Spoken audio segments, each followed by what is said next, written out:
Let's talk about some best practices in order to really recruit what it is you're looking for. Listen, today's job market is tough.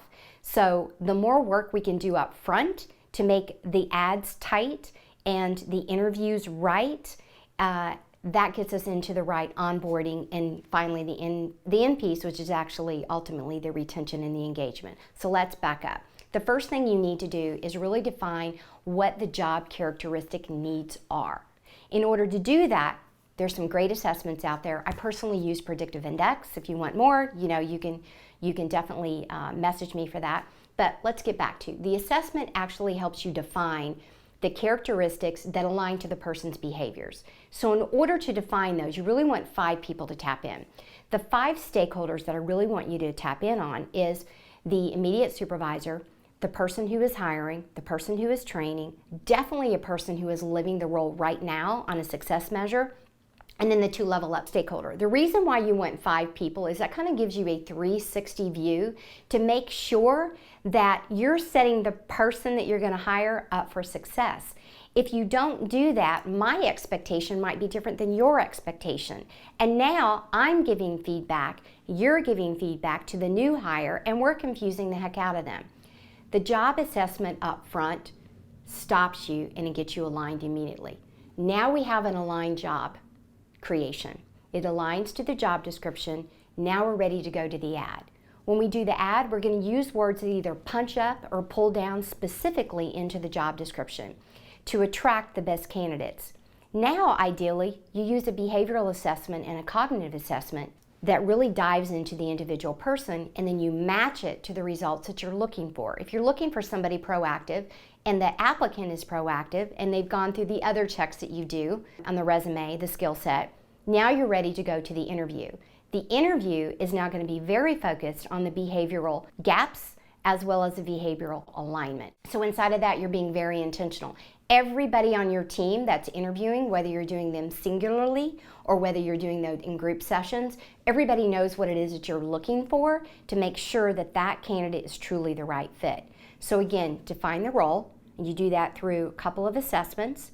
You do that with the alignment of at least 3 to 5 stakeholders. Then you go to market with the ad to attract with the right language and the right branding in order to get the right applicants. And then you ask specific behavioral questions from the behavioral assessment that you gave them, and then becomes the interview questions themselves behaviorally. That's how you can find the best candidates with full intention. Now that we've talked about the 4 optimal steps, I want to take you into that last one, which was the interview part.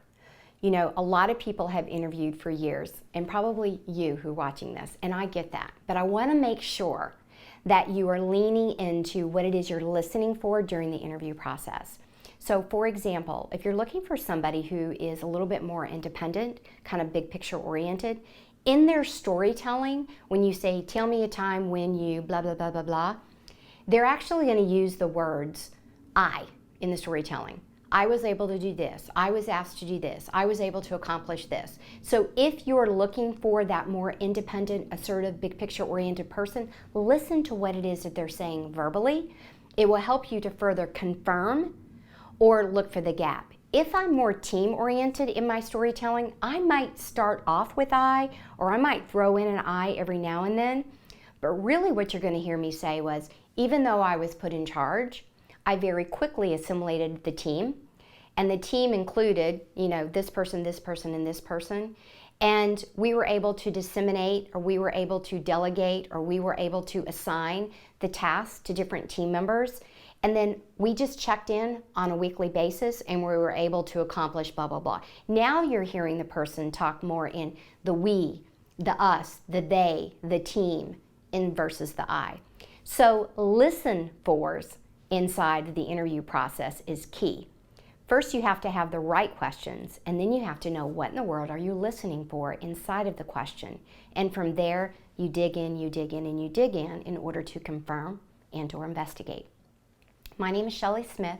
I'm the proud owner of Premier Rapport. If you or your team would like to know more about behavioral assessments, cognitive assessments, such as Predictive Index, you should probably message me. If you and your team would like to know a little bit more of what is this listen for, then you probably need to message me. Again, my name is Shelley Smith, Pronto Premier Rapport, where culture matters.